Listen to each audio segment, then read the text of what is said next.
Hello friends, പുതിയൊരു വീഡിയോയിലേക്ക് എല്ലാവർക്കും സ്വാഗതം.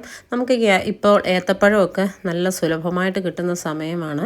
നമുക്കപ്പം ഇന്ന് ഏത്തപ്പഴം കൊണ്ട് നല്ലൊരു 4 മണി പലഹാരം തയ്യാറാക്കിയെടുക്കാം. അതിനുവേണ്ടി ഒരു 2 ഏത്തപ്പഴം ഞാൻ എടുത്തിട്ടുണ്ട്. അത് ചെറിയ പീസുകളാക്കി കട്ട് ചെയ്ത് നമുക്കൊരു ബൗളിലേക്ക് മാറ്റി വയ്ക്കാം. പിന്നെ നമ്മൾ മധുരത്തിന് ആവശ്യമായ ഒരു 1/4 കപ്പ് പഞ്ചസാര എടുത്തിട്ടുണ്ട്. പിന്നെ ഒരു 3 ഏലക്ക, ഇത് രണ്ടും കൂടെ മിക്സിയുടെ ജാറിലിട്ട് നന്നായിട്ടൊന്ന് പൊടിച്ചെടുക്കാം. ഇനി ഒരു പാൻ അടുപ്പത്ത് വെച്ച് 1 ടേബിൾ സ്പൂൺ നെയ്യ് ഒഴിച്ച് നമ്മൾ അരിഞ്ഞു വച്ചിരിക്കുന്ന ഏത്തയ്ക്ക നന്നായിട്ടൊന്ന് വഴറ്റിയെടുക്കാം. വഴറ്റുന്ന കൂട്ടത്തിൽ ഈ ഏത്തയ്ക്ക ഒന്ന് തവി കൊണ്ടൊന്ന് നന്നായിട്ടൊന്ന് ഉടച്ചു കൊടുക്കണം. ഇതൊന്ന് ഉടഞ്ഞ് നന്നായിട്ട് വെന്തുടഞ്ഞ് കിട്ടണം നമുക്കിത്. ഏത്തപ്പഴമൊക്കെ പെട്ടെന്ന് നമുക്ക് വഴന്ന് കിട്ടുന്നതാണ്.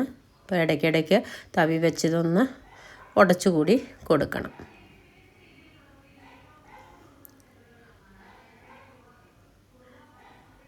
നമ്മൾ ഏത്തയ്ക്കയൊക്കെ ഉടഞ്ഞു വരുന്ന സമയത്ത് ഇതിലേക്ക് നമ്മൾ പൊടിച്ചു വച്ചിരിക്കുന്ന ആ പഞ്ചസാര കൂടി ചേർത്ത് കൊടുക്കണം. ഏകദേശം കണ്ട ഏത്തയ്ക്കയൊക്കെ ഒന്ന് ഉടഞ്ഞു വന്നിട്ടുണ്ട്. നമ്മളിനി ആ പഞ്ചസാര ചേർത്ത് കൊടുക്കുമ്പോൾ ആ പഞ്ചസാരയൊക്കെ ഒന്ന് അലിഞ്ഞ് അതൊന്ന് മെൽറ്റായി വരും.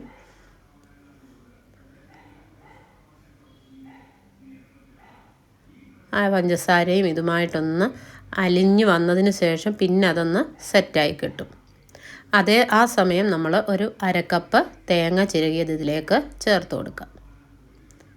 തേങ്ങ കൂടി ഇടുമ്പോൾ ഇത് കുറേ കൂടി നല്ല ടൈറ്റായിട്ട് നമുക്കിത് കിട്ടും.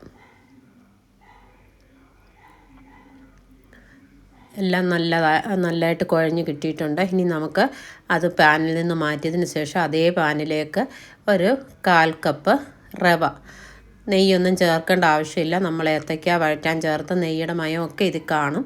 ഒരു 1/4 കപ്പ് റവ ചേർത്ത് ഇത് നന്നായിട്ടൊന്ന് റോസ്റ്റ് ചെയ്തെടുത്തിട്ട് നമ്മൾ 1 കപ്പോളം പാൽ ഇളക്കി കൊടുത്തുകൊണ്ടേ ഇരിക്കണം. ലോ ഫ്ലെയിമിലായിരിക്കണം.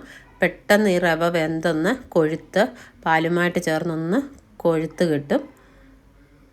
റവയൊക്കെ നന്നായിട്ടൊന്ന് വെന്ത് ഇതേ പരുവത്തിലായി കഴിയുമ്പോൾ നമ്മൾ ഈ മാറ്റി വെച്ചിരിക്കുന്ന ഏത്തക്കയുടെ കൂട്ട് ഇതിലേക്ക് ചേർത്ത് കൊടുക്കണം. വളരെ പെട്ടെന്ന് തയ്യാറാക്കാവുന്നൊരു സ്നാക്കാണേ. നമുക്ക് പെട്ടെന്ന് റെഡിയാക്കിയെടുക്കാം. ഈ റവ വേകാനൊന്നും അധികം സമയമേ വേണ്ട. ഈ പാലും റവയും ഏത്തയ്ക്കയും എല്ലാം കൂടെ നന്നായിട്ടൊന്ന് മിക്സാക്കി എടുത്തിട്ടുണ്ട്.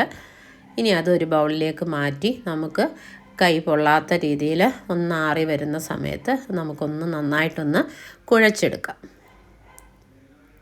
ഇനി നമുക്ക് ഇഷ്ടമുള്ള ഷേപ്പിൽ ഇതൊന്ന് ഉരുട്ടി എടുത്താൽ മാത്രം മതി. പിന്നെ നമ്മൾ ഒരു പാൻ ചൂടാക്കി നെയ്യ് അതിലേക്ക് ചേർത്ത് ഇത് 2 സൈഡും ഒന്ന് മൂപ്പിച്ചെടുക്കണം. അത്രമാത്രം മതി. പെട്ടെന്ന് തയ്യാറാക്കാം. നമ്മളിന്നൊരു ചതുര ഷേപ്പിലാണ് ഇതെടുക്കുന്നത്. നിങ്ങൾക്ക് ഇഷ്ടമുള്ള ഷേപ്പിലിത് ഒന്ന് ഷേപ്പ് ചെയ്തെടുക്കാവുന്നതാണ്. അങ്ങനെ എല്ലാം ഞാൻ ഒന്ന് ഷേപ്പ് ചെയ്തെടുത്തിട്ടുണ്ട്.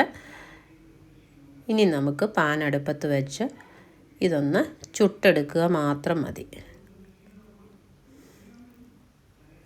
അപ്പോൾ ആദ്യമായിട്ടാണ് നിങ്ങൾ എൻ്റെ ചാനൽ കാണുന്നതെങ്കിൽ ഒന്ന് ലൈക്ക് ചെയ്യാനും ഷെയർ ചെയ്യാനും സബ്സ്ക്രൈബ് ചെയ്യാനും കൂട്ടത്തിൽ ആ ബെല്ലൈക്കൺ കൂടി ഒന്ന് അമർത്തി ഓളെന്നുള്ള ബട്ടൺ കൂടി ഒന്ന് പ്രസ് ചെയ്യാനും മറക്കരുത്. ഇനി പാനിലേക്ക് അല്പം നെയ്യ് ഒഴിച്ച് നമുക്ക് ഇത് ഓരോന്നും ഇട്ട് 2 സൈഡും ഒന്ന് ലോ ഫ്ലെയിമിലിട്ടൊന്ന് മൂപ്പിച്ചെടുത്താൽ മാത്രം മതി. അടിപൊളിയാണ്. അപ്പോൾ ഈ നെയ്യുടെ ചുവ ഇഷ്ടമില്ലാത്തവർക്കാണെങ്കിൽ നിങ്ങൾ ഉപയോഗിക്കുന്ന എണ്ണ, വെളിച്ചെണ്ണ എടുക്കല്ല, സൺഫ്ലവറോ അങ്ങനെയുള്ള എന്തെങ്കിലും എണ്ണ വേണമെങ്കിലും ഉപയോഗിക്കാം. പക്ഷേ നെയ്യിലുണ്ടാക്കുമ്പോഴാണ് ഇതിന് നല്ല ടേസ്റ്റ് വരുന്നത്.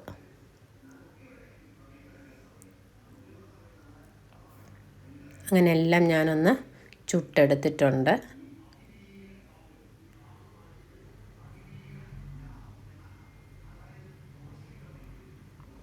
നന്നായിട്ട് മൂത്ത് വന്നിട്ടുണ്ട്. ഇനി നമുക്ക് ഇതൊന്ന് പാത്രത്തിലേക്ക് മാറ്റി ഒരല്പം പഞ്ചസാര തൂകി എടുക്കാം. ഇഷ്ടമാണെങ്കിൽ അല്പം തേൻ കൂടി ഇതിലേക്ക് ചേർത്ത് കഴിക്കാവുന്നതാണ്. അപ്പോൾ ഉണ്ടാക്കി നോക്കണം. നിങ്ങളുടെ വിലയേറിയ കമൻസുകൾ പറയണം. പുതിയൊരു വീഡിയോയുമായി കാണും വരെയും ബൈ ബൈ.